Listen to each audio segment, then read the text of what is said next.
Assalamualaikum warahmatullahi wabarakatuh.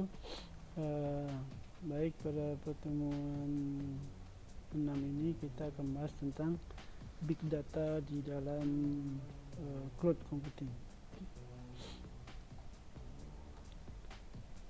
Nah, sebelumnya kita bisa melihat 6 generasi manajemen data, mulai dari manual processing, mechanical storage program, online navigation processing, multiprocedure, multimedia, dan pada saat ini nah kita lihat konsep awal big data, yaitu volume, velocity, dan variety.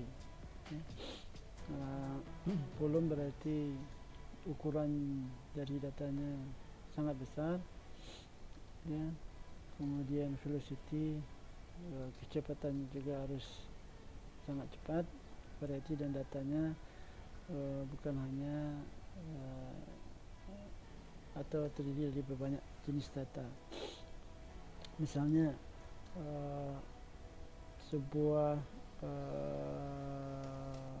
senjata yang dibuat oleh sebuah perusahaan, misalkan tidak senjatanya dibuat untuk sebuah kapal perang, di mana dia harus menembak sebuah mobil yang sedang berjalan di pinggir pantai. Nah, itu kan dia harus mengambil banyak data, ya. Pertama dia akan mencari data mobilnya, kemudian dia akan mencari kecepatan angin, kemudian dicari juga kecepatan mobilnya, ya, dan sekitarnya, ya, kemungkinan penembakannya pada saat berapa. Nah, itu akan diolah sehingga waktu dia menembak pasti harus tepat. Nah, itu kan variety, ya. Nah, perkembangannya sangat banyak sekarang untuk big data ini. Nah, selain dari 3 ini ada tambah-tambah yang lainnya. Nah, ada mata kuliahnya sendiri tentang big data ini. Untuk atribut big data, ya, ini volume tadi, volume di mana datanya besar, di mana saja, di mana saja. Makanya sekarang ini sangat diminati atau sangat dipelajari karena konsep big data ini cukup banyak digunakan untuk berbagai kebutuhan, ya. Tentunya untuk orang survei sekarang, untuk orang melakukan survei tidak perlu lagi satu orang, dua orang, atau beberapa orang. Mereka bisa menarik, contohnya kita akan membuat sebuah perusahaan sabun lah, ya, perusahaan sabun. Sabun apa yang akan harus kita produksi, ya. Nah, di dalam ini berarti kita harus cari orang untuk survei sabun apa sih yang paling laku, jenisnya apa, kemudian modelnya bagaimana. Maka dengan big data ini kita bisa menarik, misalkan dari sosial media, dari baik itu Facebook, dari web, dari Instagram, di mananya kita bisa menarik datanya tersebut sehingga difilter lagi, maka muncullah kata sabun apa yang paling banyak diminati orang, sampai detailnya, umurnya berapa sampai berapa, sehingga didapatlah bahwa informasi, contohnya informasi yang dapat adalah sabun yang paling banyak dipakai adalah sabun X dengan jenis cair berapa miligram. Maka kalau kita akan memproduksinya, berarti itu yang harus diproduksi, ya, dalam jumlah yang lebih banyak. Begitu juga kalau dia di daerah tertentu, ya, bisa misalkan di Depok atau di Jakarta, ya, kita bisa menfilternya lagi berdasarkan daerah. Ya. Kemudian prinsip dari big data, tidak membuang data apapun karena residu tersebut mungkin akan menjadi penting sejalannya waktu, ya.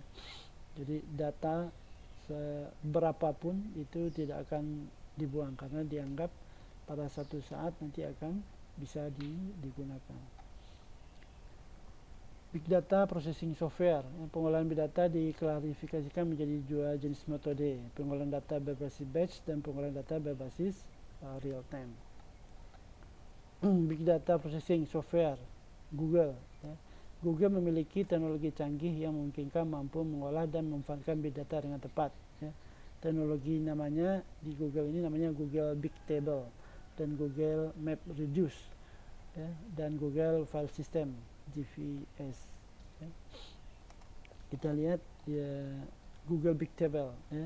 Di Google Big Table, sistem menyimpan data terdistribusi yang ditunjukkan untuk mengelola data yang terstruktur dan didesain sebagai sistem yang handal untuk mengelola data dalam skala petabytes dan dalam ribuan mesin komputer. Kalau Anda lihat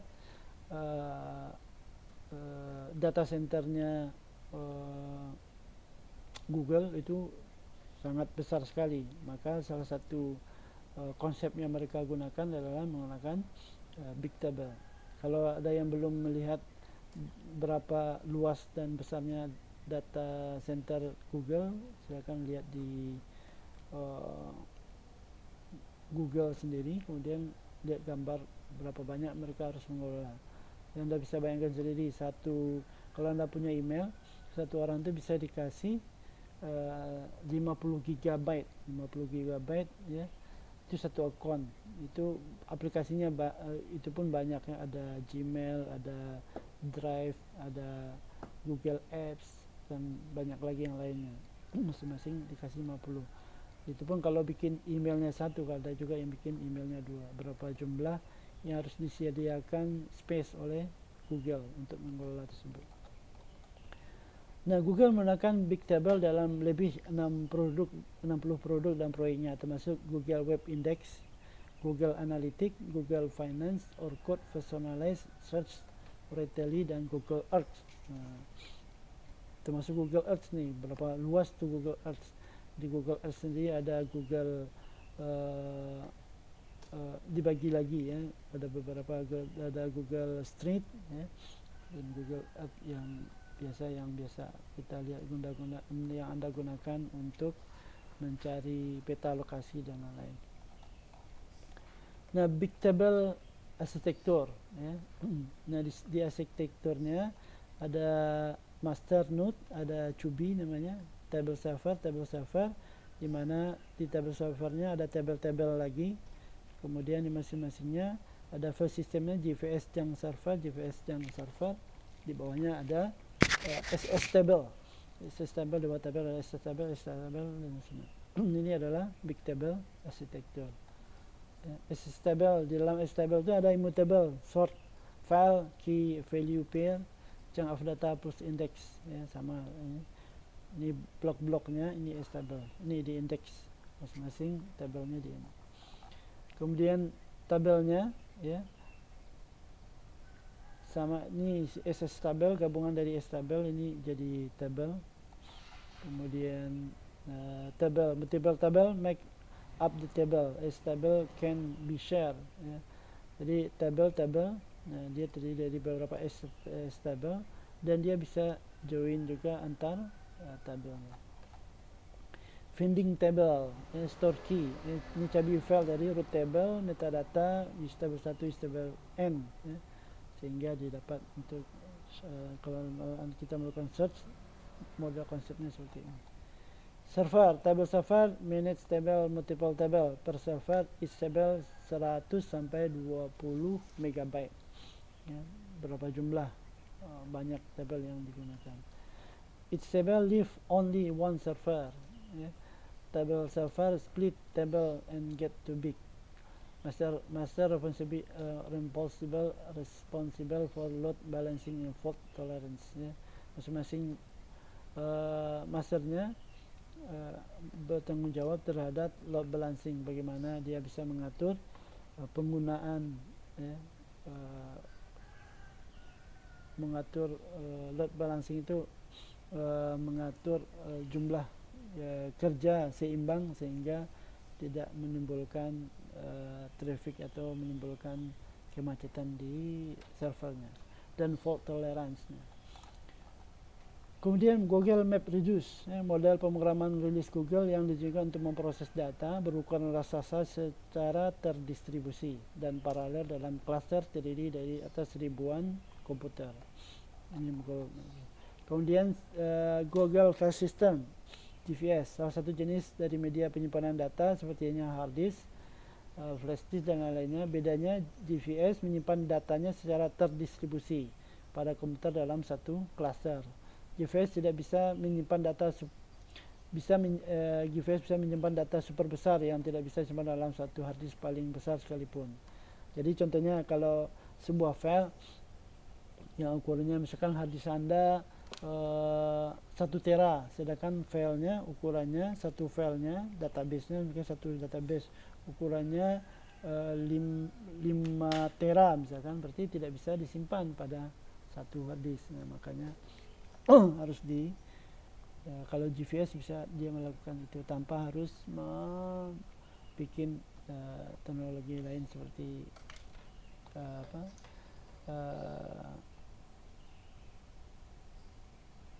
teknologi lain yang bisa digunakan untuk melakukan backup data dan lain. Google File System, large scale distribution file system, master responsible for metadata, chunk server responsible for reading and writing large chunks of data, chunks replicated on the tree machine, master responsible for ensuring replicate. Jadi disinilah kemampuan dari Google File System tadi di atas sudah disebutkan apa aja. Nah, salah satu aplikasi yang banyak dipakai adalah Hadoop. Hadoop ini dibikin oleh Apache yang merilis software open source yang dikenal dengan nama Hadoop. Nah, kalau Anda belajar mata kuliah Big Data, ini harusnya sudah dipelajari. Nah, secara garis besar Hadoop terdiri dari HDFS, Hadoop Distribution File System, dan Hadoop Map Reduce. HDFS adalah versi open source-nya. GFS Google File System dan Hadoop Map Reduce adalah versi open source dari Google Map Reduce. Keunggulannya sederhana, fleksibel dalam ukuran dan handal, anti galau. Kemudian Big Data versus tradisional. Big Data bottom up sedangkan tradisional top down. Ruang lingkupnya Big Data lebih luas, tradisional terbatas. Tidak pernah bisa mengantisipasi banyaknya gambar dan lain-lain. Mengapa perlu mengintegrasikan Big Data untuk bisnis? Pertama itu meningkatkan pemahaman pelanggan, contohnya menggunakan solusi CRM dan lain-lain. Peningkatan layanan pelanggan, membantu peningkatan pengalaman pelanggan dan pada saat yang bersama mengevaluasi ROI dan aplikasi CRM. Mendukung pengambilan keputusan, memiliki statistik menghadapi pelanggan sehingga mendukung keputusan, seperti yang pernah diceritakan di awal tadi. Mengapa perlu mengintegrasikan Big Data untuk bisnis? Melihat tren, membantu menganalisis kegiatan pelanggan yang telah lalu, menjelaskan perilaku masa depannya. Seperti tadi, karena Big Data itu bisa mengolah data yang cukup besar, kita bisa menarik data-data yang baik di internet maupun yang data-data yang lainnya, sehingga bisa diolah, difilter sehingga bisa mendapatkan satu analisis. Menetapkan patokan, solusi CRM dan Big Data terpadu memungkinkan perusahaan menetapkan pembiayaan selama periode waktu dibandingkan pesaingnya. Perusahaan yang menggunakan Big Data, Yahoo, Amazon, IBM, Microsoft, Facebook, Twitter, Hewlett Packard, LinkedIn, Recruit, dan lain-lain. Contoh aplikasi, contohnya ada Windows Azure, Hadoop, Oracle Big Data Appliance, SAP HANA, AMC, Greenblood, Hadoop. Etika Big Data, privacy isn't dead. Kata lain adalah aturan dalam informasi privat tidak terlalu berarti rahasia, tetapi memastikan bahwa privasi adalah data adalah mendefinisikan satu masalah dan menegakkan satu aturan informasi. Aturan tersebut juga tidak selalu mengenai aturan tentang pengumpulan data, tapi juga tentang penggunaan data dan retensinya. Share private information can still remain confidential. Berbagi informasi tetapi tidak menghilangkan nilai kerahasiaan dari informasi tersebut. Setiap data atau informasi yang dibuat dan di-share tidak berarti bahwa nilai kerahasiaan pada data tersebut bisa dilihat oleh banyak orang. Big data require transparansi. Big data akan berpengaruh ketika penggunaan sekunder dari set data menghasilkan prediksi baru dan kesimpulan. Nah, big data include. Nah, big data di cloud itu sudah digunakan, ya, global digitalnya, ya, untuk Twitter dan lainnya. Kemudian Zinc Data Analytics Cloud improve the organization in data analytics was part in cloud service. Ya. Ini aplikasi yang misalnya contohnya call center surveillance, kemudian classical typical data system. Kita lihat yang big data cloud reason skill. Do you really need this all in-house? How amount of external data? Focus value your data. Ini tambahan ini aja. Nah, big data include consistent manage automation through the entire stack. The right cloud for the job cloud portability. Ini beberapa Amazon, ya. Tapi ini beberapa ISP untuk cloud yang menyediakan big data pada untuk mengeksekusi big data pada aplikasi mereka. Choosing the right cloud for job, atau misalnya cross the stack, ini tambahan. Baik, mudah-mudahan bisa dipahami. Sampai jumpa lagi. Assalamualaikum warahmatullahi wabarakatuh.